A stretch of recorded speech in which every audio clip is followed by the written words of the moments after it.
The Blue VIP Party, sponsored by Devon Energy, was held Thursday, September 29th at the Devon Boathouse to help kick off the 2011 Oklahoma Regatta Festival. Proceeds from the annual party help support the athletes training at the Oklahoma City National High Performance Center for the 2012 Olympic Games in London. This year's event featured kayak and boat christening ceremonies, and speakers included Glenn Mary and Joe Jacoby, the executive directors of U.S. Rowing and USA Canoe Kayak.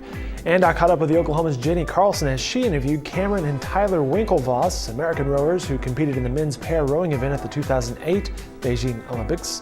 And you may remember their entrepreneurial story was featured in the movie Social Network. The theme of this party this year is one moment, one dream. And it's really all about us embracing the Olympic movement as a city and supporting all these great young men and women who have moved to Oklahoma City to pursue their Olympic dreams. I don't know if you realize the impact that you're having on Olympic sport. I don't know if you realize the impact that you're having on other cities' sports commissions and convention centers.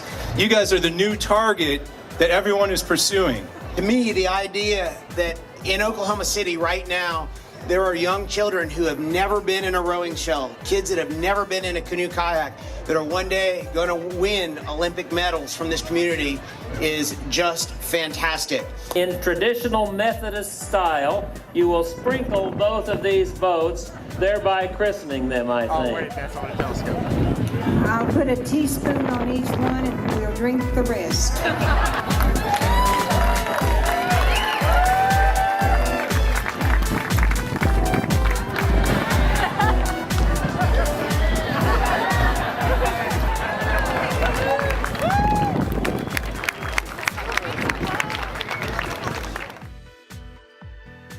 Any thought of doing some training here at some point, or? Yeah,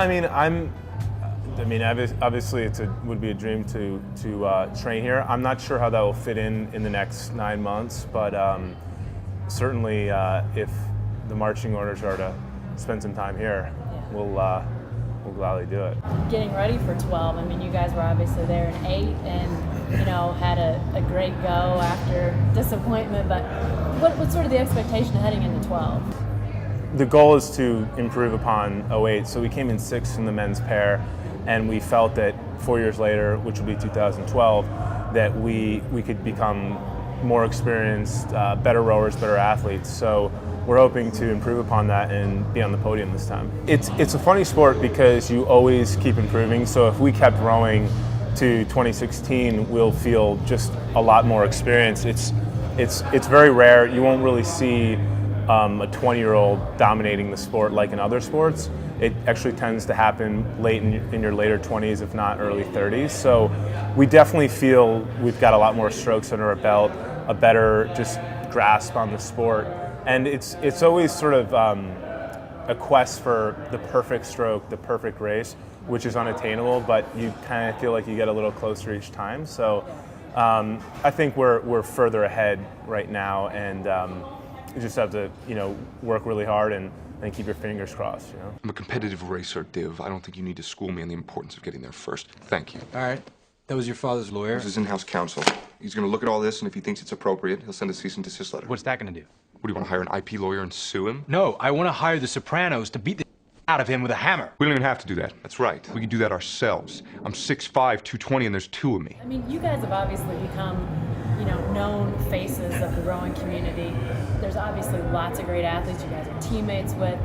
Is there any, how do you guys sort of see that? Good, bad, that people recognize you, whether that's for what you've done on the boats or not, or what's sort of the feeling about that? I think at the end of the day, it's nothing we can, it's sort of out of our control. Yeah. When we first sort of filed suit in 2004, there was no press interest, and it was, sort of a bunch of college kids. And then sometime in around 2007, late 2006, the world sort of woke up to this dispute. And it was, not in a million years, we probably wouldn't have ever guessed the trajectory or the fascination or the interest. And obviously the Social Network, the movie, again, it's something that's out of our hands and that we can't really predict. So that being the case, I think we just sort of take it as it is, take it in stride and make the best of it. And, I think we're flattered that there's that much interest in this story, but at the same time, we don't confuse that for something that it's not. And there's lots of people doing very interesting things and lots of stuff. And sometimes the rowing aspect of our profile takes sort of somewhat of a backseat to sort of the technology aspect and whatnot. But that is, I mean, we sort of take it in good fun. I think people who understand the sport of rowing understand the Olympics, which is the Olympics is really a universal understanding. People get it, and I think they see that as a very important thing, and we see it as a very proud and big part of our lives. The Oklahoma Regatta Festival continues through Sunday morning at the Oklahoma River.